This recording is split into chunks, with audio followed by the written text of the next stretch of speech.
In my video about my Malphagor deck, I introduced the concept of counter-rate commanders. These are commanders that, rather than directly synergizing with the cards in a deck, instead offset a weakness of the deck. That concept as applied to that deck went roughly as follows. I knew I wanted a deck that focused on grindy low-cost creatures and discard spells. Grindy low-cost creatures have the downside that they're small and often easy to block, and discard spells have the downside that opponents can choose to play their most valuable creatures as fast as possible to avoid losing them to discard. By selecting Malphagor as a commander, the deck always has access to a tool that it can use to clear out opposing boards, mitigating the downsides of the cards in the 99. The cards in the 99 likewise nullify Malphagor's weakness of making me hellbent by making opponents lose cards as well, and providing ways of generating value that stick around after my hand is gone. So here we have a deck where the commander isn't directly related to what the deck does, but instead has a mutualistic relationship with the deck, meshing together with it to form a cohesive whole that benefits both commander and 99.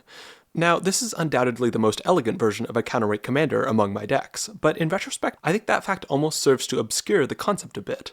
A counter-rate commander can look like that, but it can also look like a lot of other things. So, seeing as how this is a subject that is fundamentally related to my deck building, and how I haven't dedicated a video to it outside of a little 5-minute thing in July of last year, I'm going to give the concept a full discussion. I'm going to discuss the conceptual roots of it, give some additional examples, and talk about how it fits into the broader EDH ecosystem, as well as discuss some of the limitations of this style of deck building. To start with, let's return to the definition I gave earlier. A counter-rate commander is a commander that serves to cover the weaknesses of a given deck. It's easy to imagine that this is a revolutionary innovation that I came up with and have been employing under the radar for years before finally now spilling my secrets. However, the truth is much more mundane.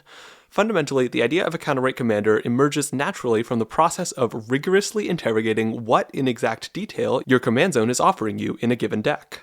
As Commander players, it's easy to slip into a mode of existence where we forget the rules of the format, or rather where we calcify a specific understanding of the Commander format in our brains. Almost all popular commanders fall into one of two categories. They're an enabler for a particular thing, or more commonly, they're a payoff for a particular thing. Decks are supposed to have one or more themes, and then a commander that helps out with one of those themes. A lot of players internalize this as the way to build commander decks, but this actually misses a lot of the possibility space of the format. Let's think about the commander format as somebody who has never heard of it before and is reading the rules of the format. You have a 99 card deck with only one of any given card. On the surface, not great for purposes of consistency compared to a 1v1 format. However, this is bolstered by an additional card that you always have access to, an 8th card in hand effectively. This makes the command zone a critical resource for any player looking to maintain a level of consistency in their deck. One way to utilize this is the ever-popular payoff card. You can run Ishin as your commander to enhance the effectiveness of your on-attack triggers, or Wilhelt to increase the efficiency of your zombies. These are reasonable, as they allow a deck builder to focus most of their effort on these sorts of cards, knowing that even if they're a little subpar alone, these cards are guaranteed to have a little boost as long as the commander sticks around. However, there are lots of other things that a player might want to guarantee, and other ways that guaranteed things can mesh into a game plan. My high-power Francisco Malcolm deck is one that tries to land a 1-drop pirate turn 1, Francisco turn 2, and Malcolm turn 3, and then uses Francisco's filtering and Malcolm's treasures to curve into a turn 5 or 6 infinite turns combo with Time Sieve. Now, this is not an example of a counter-rate commander, and could even be considered a conventional engine commander. My command zone generates resources given the input of a key card type performing a specific action, pirates dealing damage to players. However, this is undoubtedly a more intentional command zone than your typical build of something like Admiral Beckett Brass, even as it's similar on paper.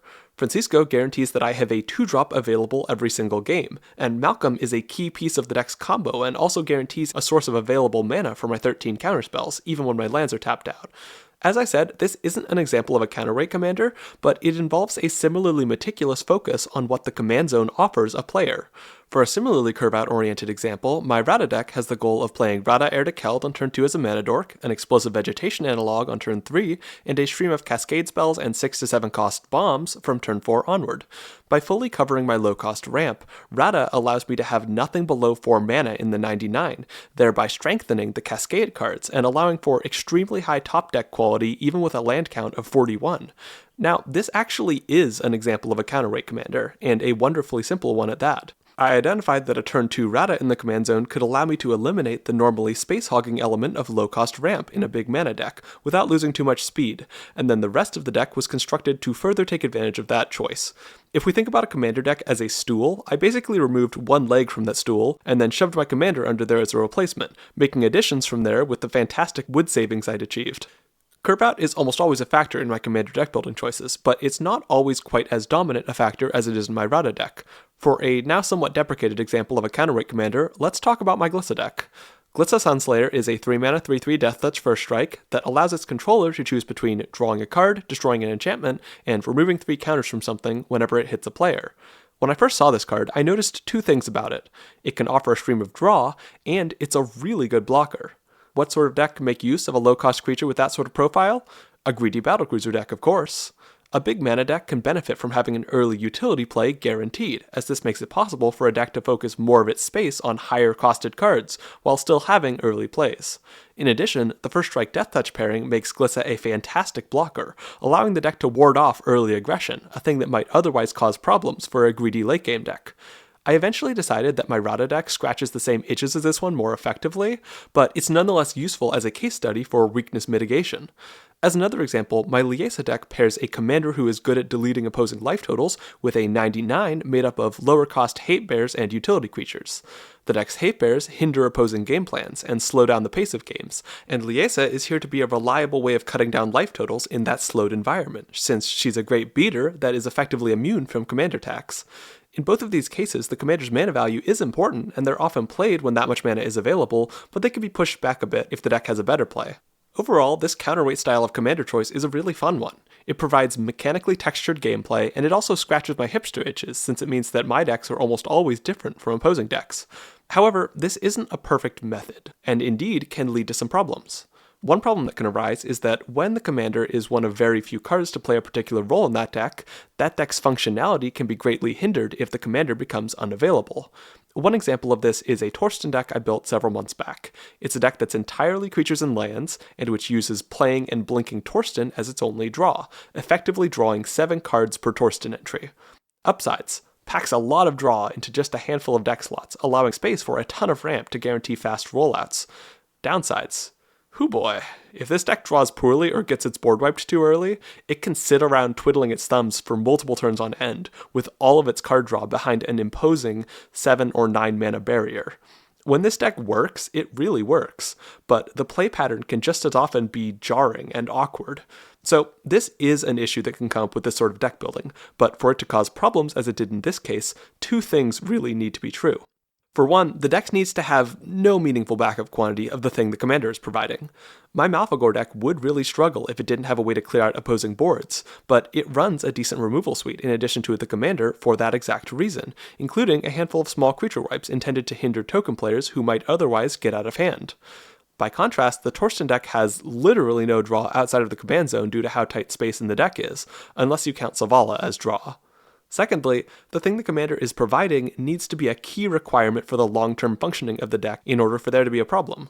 My Rata deck has absolutely no low-cost ramp aside from Rata herself, and as some people have pointed out, the commander getting removed immediately does cause me to basically skip my turn 3. But this rarely happens because it's not actually a particularly good usage of removal. This is an inevitability deck, not a tempo deck, and a one-turn setback for a slower deck just isn't that big a deal in mid-power EDH.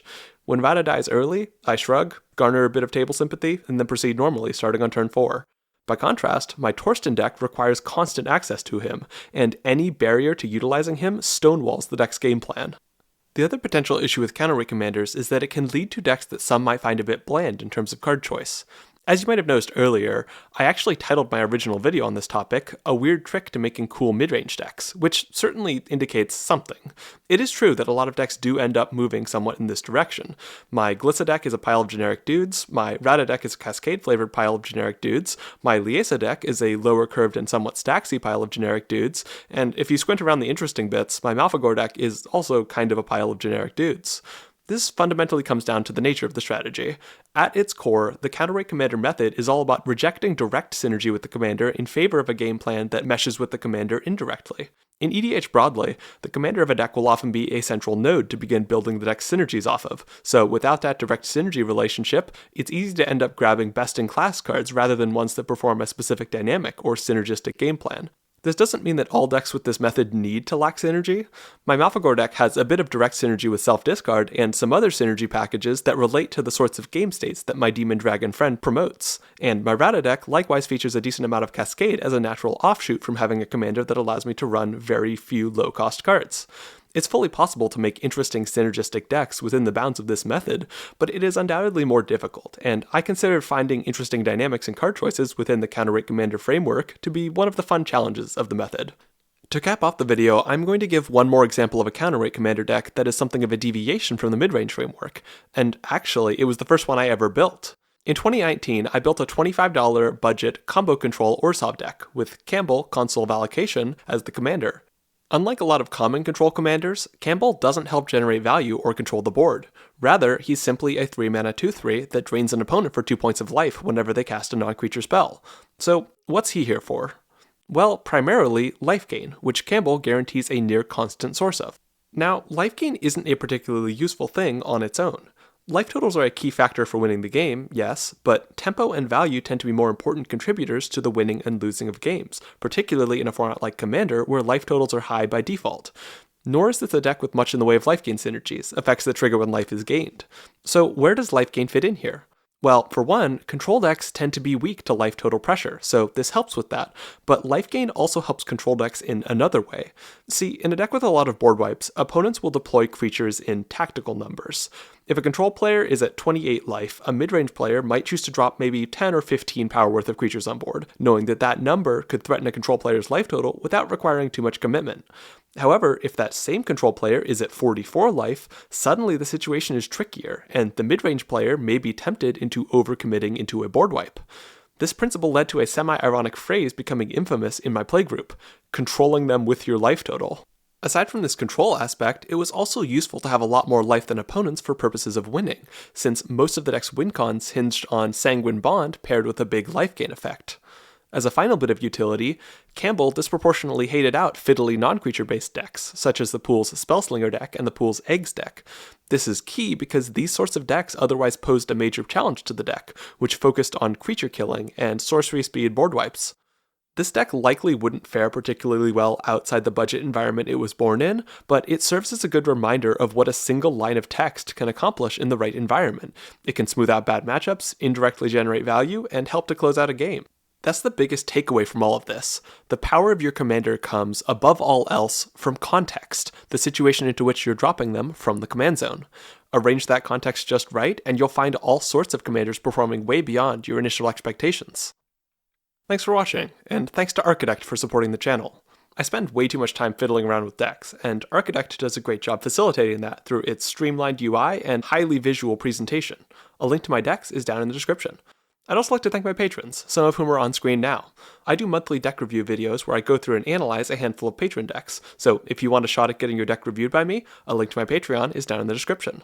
Finally, if you want more of me without paying money, I'm on a podcast with the Trinket Mage and 33 Elk. There should be an episode featuring Mauled coming out around the same time this video is, and if you want to see that, a link will be in the description whenever it's up.